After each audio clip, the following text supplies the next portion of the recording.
Bonjour, ici Simon Tessier, bienvenue au Balado de Camping Québec. Aujourd'hui, au Balado, je m'entretiens avec Nelson Poulain, le doyen des gestionnaires du réseau ParkBridge. Nelson nous parle de son changement de carrière en 2007. Il nous parle également avec passion du camping qu'il gère, le domaine Parc-Estrie, mais aussi de la région des Cantons de l'Est et de la belle ville de Magog qu'il aime tant. Là-dessus, je vous souhaite une bonne écoute. Nelson Poulain, salut. Bonjour Simon.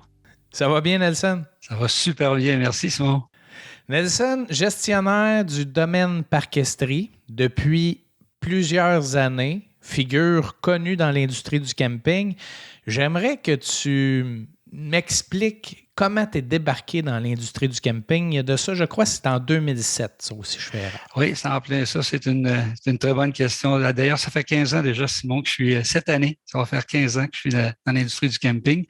En fait, je faisais de la musique à quelques reprises au domaine Parc-Estrie, puis je visitais mes beaux-parents étaient là au camping domaine Parc-Estrie. Puis je me suis lié d'amitié avec l'ancien propriétaire qui s'appelait Serge Montigny, qui m'avait approché sur une période de 3 ans afin de prendre la gérance du camping. Mais moi, j'aimais beaucoup mon travail. J'étais en informatique. J'étais 30 ans en informatique. Et puis, ils ont fermé l'usine et tout ça. Alors, quand Serge a appris qu'il y avait des mises à pied qui avaient eu lieu, il avait appris que j'étais disponible. Alors, il m'a demandé si serais encore intéressé par l'emploi. Tu sais.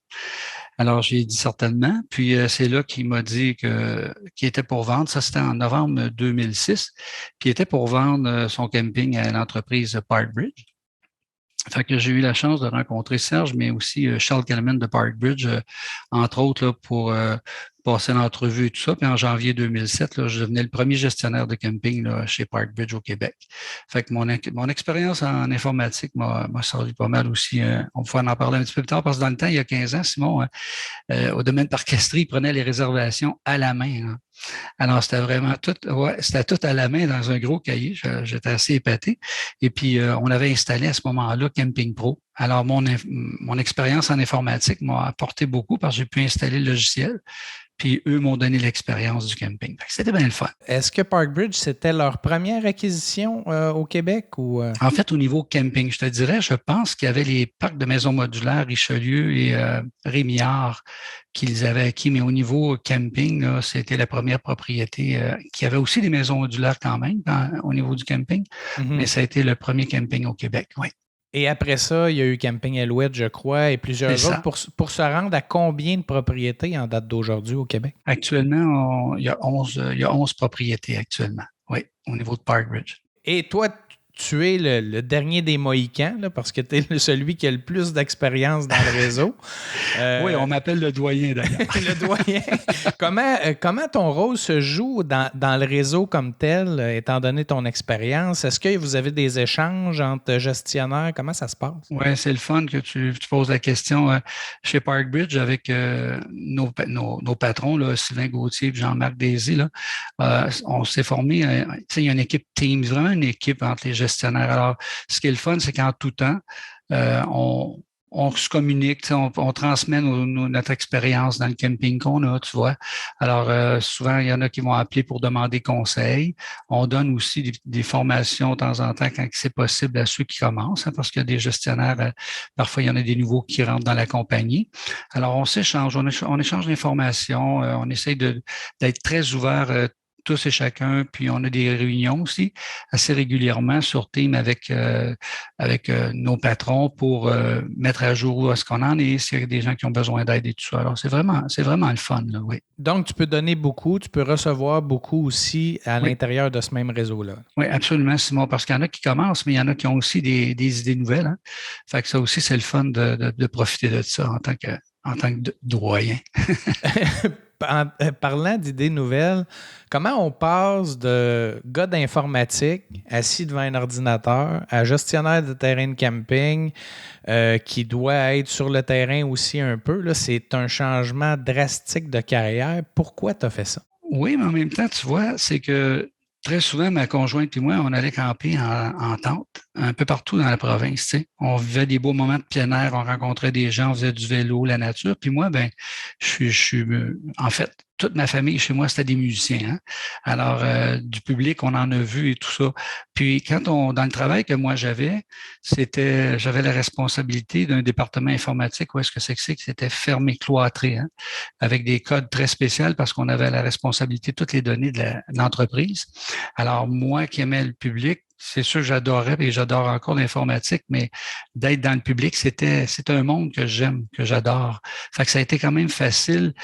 Tout ce qu'il y avait à apprendre, dans le fond, c'est comme je te disais un petit peu tantôt, c'est que moi, je leur ai amené le côté du logiciel qu'on a implanté, mais eux, ils m'ont apporté aussi comment s'y prendre avec surtout les réservations, même si c'était à la main.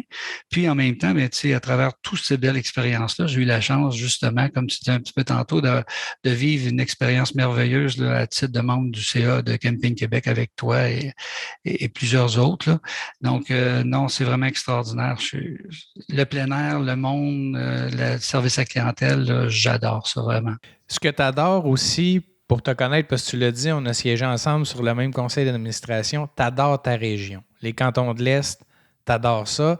C'est une des particularités du domaine Parc-Estrie parce que c'est un camping qui est presque au cœur de la ville de Magog, là, même si ce n'est pas le cas, là, mais c'est vraiment près. Parle-moi un peu de la région, de la proximité du camping avec cette belle ville qui est Magog. Ah, exactement, Simon. D'ailleurs, tu connais un petit peu Magog, toi aussi. La beauté de la place, c'est qu'on est à 5 minutes du centre-ville de Magog. On est à 10 minutes du lac seulement en auto. Quand on vient à Magog, au domaine Parc-Estrie Park Bridge, écoute, tu prends la sortie 123, que tu viennes du côté Québec, tu viens du côté Montréal, tu prends la sortie 123, tu arrives directement à notre camping. On offre la piste cyclable route verte sur notre camping qui donne la chance d'aller vers Sherbrooke ou vers Magog, si tu veux. Puis, la région est tellement belle. Si tu veux aller à Sherbrooke, tu es à quoi? À moins de 20 minutes. Tu vas aller voir Foresta Lumina à Quaticook, tu es à moins de 30 minutes. Et puis, la région comme telle, on offre c'est tellement spectaculaire. On a aussi le Montford qui est pas très loin. Alors, quand on va au centre-ville, puis on se promène même sur le bord du lac, là, c'est une vue, c'est pittoresque, c'est enchanteur, c'est le plus beau camping de la région, je pense. Ben là, tu n'es pas très objectif, mais la proximité avec autant d'activités, parce qu'on le voit dans l'industrie du camping, là, il y a des terrains de camping où c'est dans des petites collectivités, qu'il n'y a pas grand-chose à faire autour, alors il faut mettre beaucoup d'activités. Est-ce que le domaine Parc-Estrie, essentiellement, les gens viennent y coucher et sortent tout de suite et il n'y a pas d'activité à l'intérieur? Comment ça se passe un peu, vu que c'est une région très touristique? Oui, c'est ça. C'est que les gens profitent de la région, non seulement, on parlait du centre-ville, mais tu as aussi l'abbaye Saint-Benoît-du-Lac qu'on peut aller voir. Il y a le Savon des Cantons, il y a des vignobles tout le tour. Hein? On a le vignoble du Sable d'Argent qui est tout près, il y a le vignoble Offord, il y en a plusieurs. Et puis, on a des belles activités justement comme ça dans la région. Quand on parle de vignoble, on a la fête des vendanges, excuse-moi, qui est à la fin de septembre, où écoute, ça vient de partout. Et quand on vient au camping Domaine Parc-Estrie, c'est un petit peu ça, je trouve, l'avantage, c'est d'être capable d'aller visiter. D'ailleurs, les gens viennent, et les gens, c'est la première fois qu'ils viennent au camping, je te dirais que plus que 90% du temps, les gens reviennent parce que, justement, ils peuvent aller visiter il y a la gorge de Quaticook aussi. Tu sais, je pourrais t'en nommer plein comme ça, mais c'est ça, les gens viennent, ils aiment la région, il y a des bons restaurants, on peut visiter, il y a des spectacles, le Vieux-Clocher, tu peux aller voir des super spectacles au Vieux-Clocher. Alors, tu sais, c'est une région, c'est une petite ville, Magog, qui est très, très touristique et qui permet à ces gens-là, justement, qui viennent nous voir, de vivre toutes sortes d'expériences, que ce soit même au niveau des arts, au niveau il y a des nouvelles, ça va être tout nouveau cette année, qu'il va y avoir plein de produits au niveau on parle d'alcool, excuse-moi, là, mais de la bière, des microbrasseries et tout ça. Oui, l'agrotourisme est très présent dans les cantons de l'Est. Oui. Donc, c'est un plus pour les campeurs, mais vous faites quand même, vous animez quand même l'intérieur du terrain de camping pour ne pas dépendre que de ce qui se passe aux alentours. Oui, là, si on parle à l'intérieur du camping, Simon, tu vois, on a quand même 2 terrains de tennis double, on a du bocce, on a du shuffleboard, On a de la pétanque. On a aussi des soirées dansantes. On a des cours de danse gratuits tous les samedis matins. 9h30 les débutants. Après ça, 10h30, les gens qui sont avancés, intermédiaires. Le vendredi soir, il y a du bingo.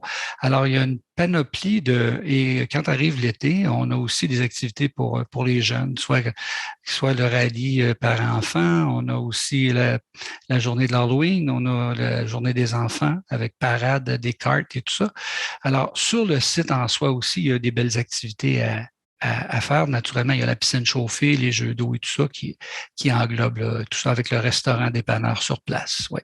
En termes d'infrastructure, qu'est-ce qui a été ajouté? Qu'est-ce qui a changé depuis ton arrivée en 2007? Est-ce qu'il y a eu des ajouts importants? Qu'est-ce qui a été modifié?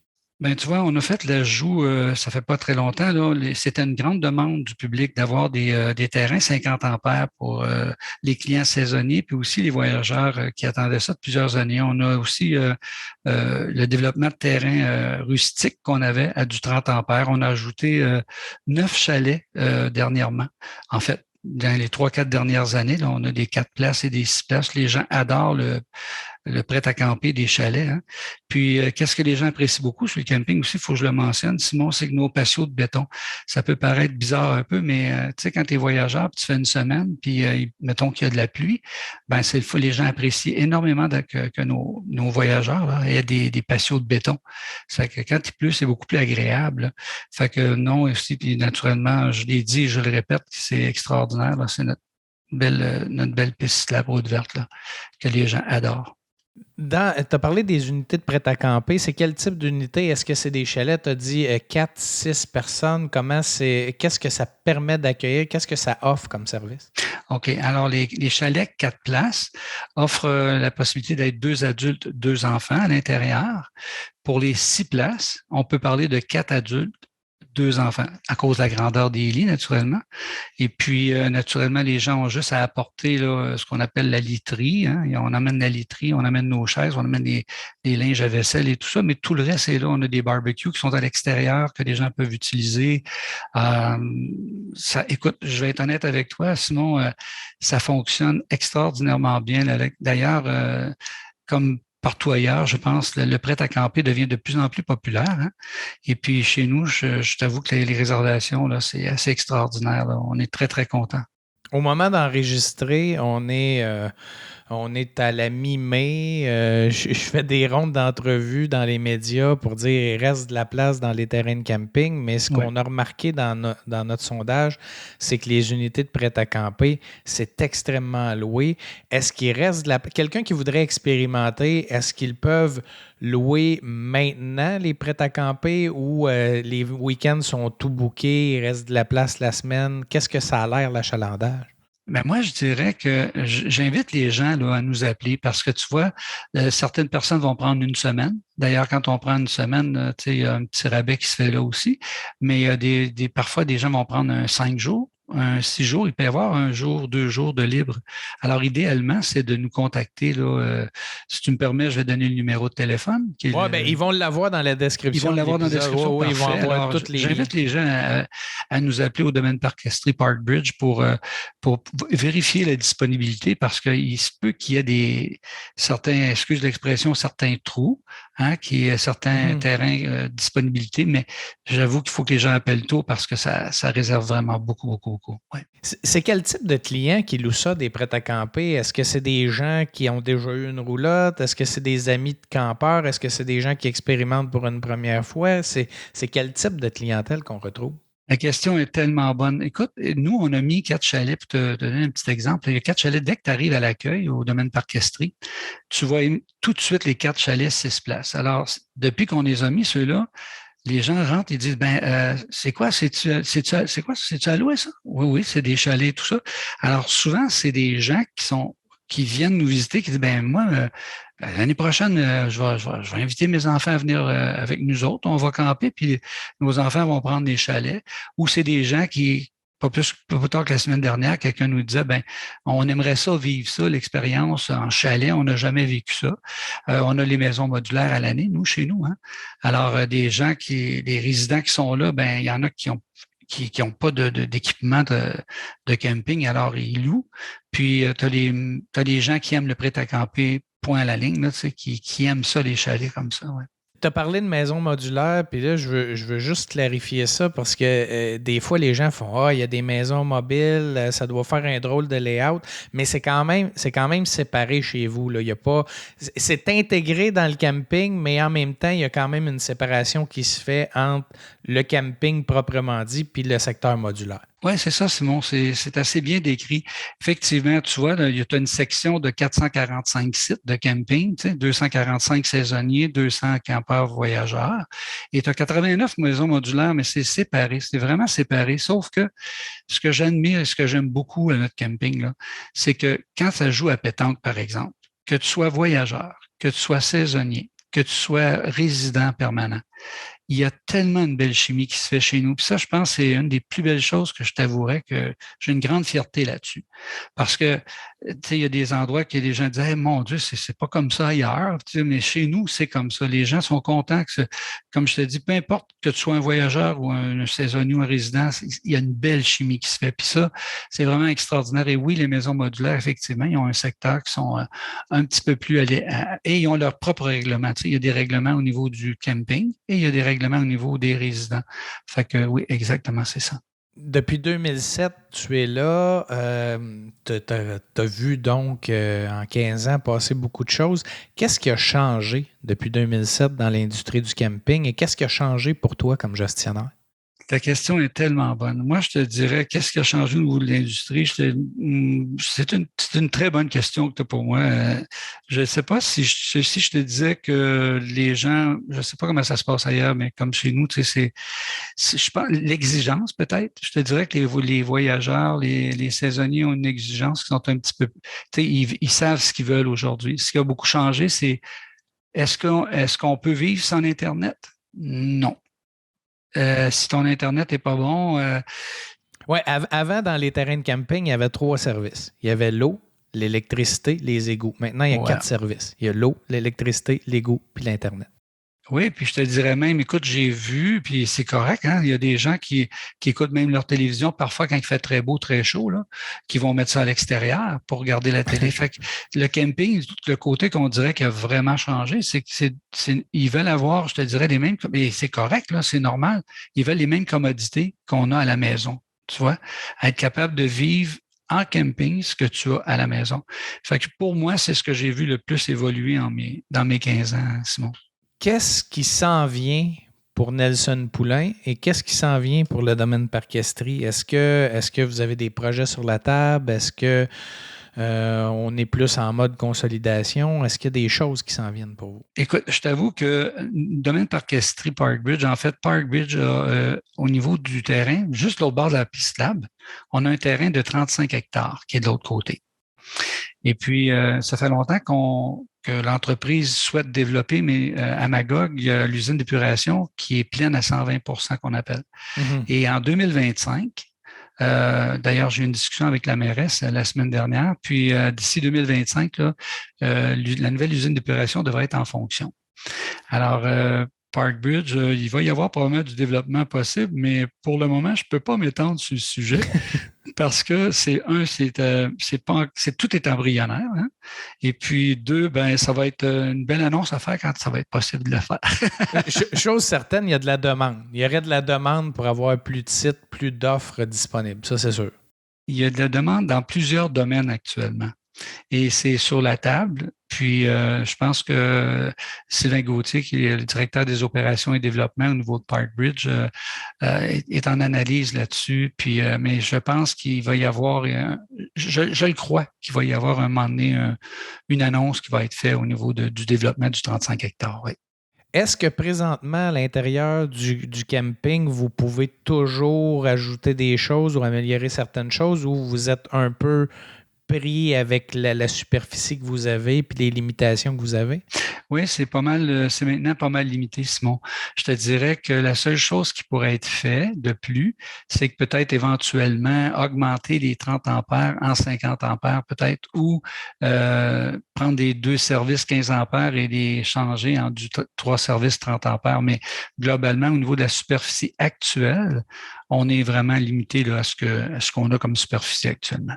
Et au-delà des infrastructures, Nelson Poulain, comme humain, comme gestionnaire, c'est quoi les défis qui s'en viennent pour cette saison-ci, la saison 2022? C'est de donner, moi, je vais t'avouer, Simon, c'est de toujours donner le meilleur service possible à nos visiteurs, à nos saisonniers, tout ça, tu comprends? Et maintenant, les gens ils ont une certaine attente. Puis je pense que ce côté-là, on le fait quand même assez bien. On a réussi en 2021 chez Parkbridge au Canada à demeurer encore dans les hauteurs là, du service à la clientèle. Donc, on veut continuer à offrir un super service tous les jours. Tu sais, on prend chaque jour, on essaye de servir les clients du mieux qu'on peut. Et pas, non seulement du mieux qu'on peut, mais on essaie de faire les petits plus qui peut faire que il va se rappeler du domaine Parc Estrie Parkbridge, puis son séjour soit inoubliable. T'sais. Et c'est quoi ces petits plus-là? C'est quoi le plus que vous donnez chez vous? Ah ben écoute, c'est un exemple très simple. C'est une personne, j'ai oublié telle pièce, mettons, pour se brancher mon eau. Alors, on va avoir des hausses pour les dépanner. J'ai pas l'adapteur parce que faut que je me mette sur du 15 ampères ou du 30 ampères. On va aller le chercher, on va le passer. Il y a plein de petits, c'est tous des petits gestes. Exemple, les gens en bicyclette. Il y a un monsieur qui avait un problème avec son pneu. Ben, on a ce qu'il faut pour être capable de dépanner la personne avec son pneu, tu vois. C'est des petits détails. Quand les gens rentrent, s'ils ont des enfants, ben, on les accueille avec un petit plat de suçon, tu sais. Puis c'est des simples gestes qui font que tu offres une ambiance, je dirais, le petit plus, comme je disais tantôt. Et pour te connaître, je pense que ces attentions-là, tu y trouves un plaisir immense, toi, de donner des bons moments aux gens puis donner un excellent service, c'est pas mal ta marque de commerce. Oui, tu me connais bien, Simon. On a eu la chance de travailler ensemble. Puis oui, effectivement, c'est comme ça. Puis un peu comme toi, on est sensible à notre clientèle, on est sensible à ce que les gens veulent. Et puis on fait en tout cas, je dirais qu'on tous les employés, on a une équipe extraordinaire à Magog, puis tous les employés font toujours de leur mieux pour rendre le séjour le plus agréable à nos clients. Ben, Nelson, je te remercie. Je te remercie pour toutes ces années que tu as passées à travailler au domaine Parc Estrie et les années à venir. Je pense que tu es un excellent porte-étendard de l'industrie du camping et de ta région des Cantons de l'Est. Fait que merci beaucoup d'avoir partagé ton expérience avec moi aujourd'hui. Puis je vais te souhaiter une excellente saison et que les projets avec Parkbridge se réalisent. Je te remercie beaucoup, Simon. Puis ça a été un grand plaisir de jaser avec toi aujourd'hui. Merci, Simon. Merci, Nelson.